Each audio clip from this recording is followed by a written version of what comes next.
ചിങ്ങം പിറക്കുമ്പോൾ കേൾവിയുടെ പുതിയ വർഷത്തേക്ക് കാതോർക്കുകയാണ് ഇടുക്കി വണ്ടിപ്പെരിയാറിലെ കുഞ്ഞു സഹോദരങ്ങളായ മിഖായേലും മിഹോക്കും. ജന്മനാ കേൾവിശക്തി ഇല്ലാതിരുന്ന ഇവർക്ക് കാതോട് കാതോരം പദ്ധതിയാണ് തുണയായത്. മമ്മൂട്ടിയുടെ നേതൃത്വത്തിലുള്ള പദ്ധതിയിലൂടെ 2 പേർക്കും കോക്ലിയർ ഇംപ്ലാന്റേഷൻ ശസ്ത്രക്രിയ സൗജന്യമായി ചെയ്തു. ഇടുക്കി വണ്ടിപ്പെരിയാർ സ്വദേശികളായ സോനു ബോബിന ദമ്പതികളുടെ മക്കളാണ് മിഖായേലും മിഹോക്കും. മൂത്തയാളായ മിഖായേലിന് 2 വയസ്സുള്ളപ്പോഴാണ് മാതാപിതാക്കൾ കേൾവി തകരാർ തിരിച്ചറിയുന്നത്. ഇതിനിടെ മിഹോക്കിനും സമാനമായ ലക്ഷണങ്ങൾ കണ്ടു തുടങ്ങി.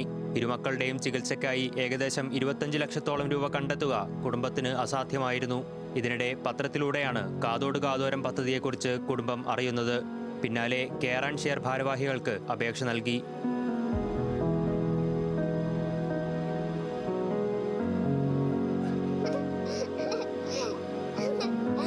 മമ്മൂട്ടിയുടെ നേതൃത്വത്തിലുള്ള കെയർ ആൻഡ് ഷെയർ ഇന്റർനാഷണൽ ഫൗണ്ടേഷനും ആലുവ രാജഗിരി ആശുപത്രിയും ചേർന്നാണ് പദ്ധതി നടപ്പിലാക്കുന്നത്.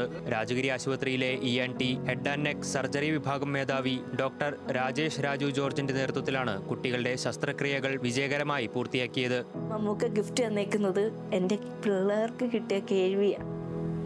അതാണ് ഞങ്ങൾ ഏറ്റവും കൂടുതൽ ഗിഫ്റ്റായിട്ട് കരുതുന്നത്. അവരുടെ സന്തോഷം ഞങ്ങൾ കാണുമ്പോൾ അത് ഞങ്ങളുടെ ജീവിതത്തിലെ ഒരു ആദ്യത്തെ ഓണം പോലെ. നിലവിൽ ഓഡിറ്ററി വെർബൽ തെറാപ്പി പരിശീലനത്തിലാണ് മിഖായേലും മിഹോക്കും.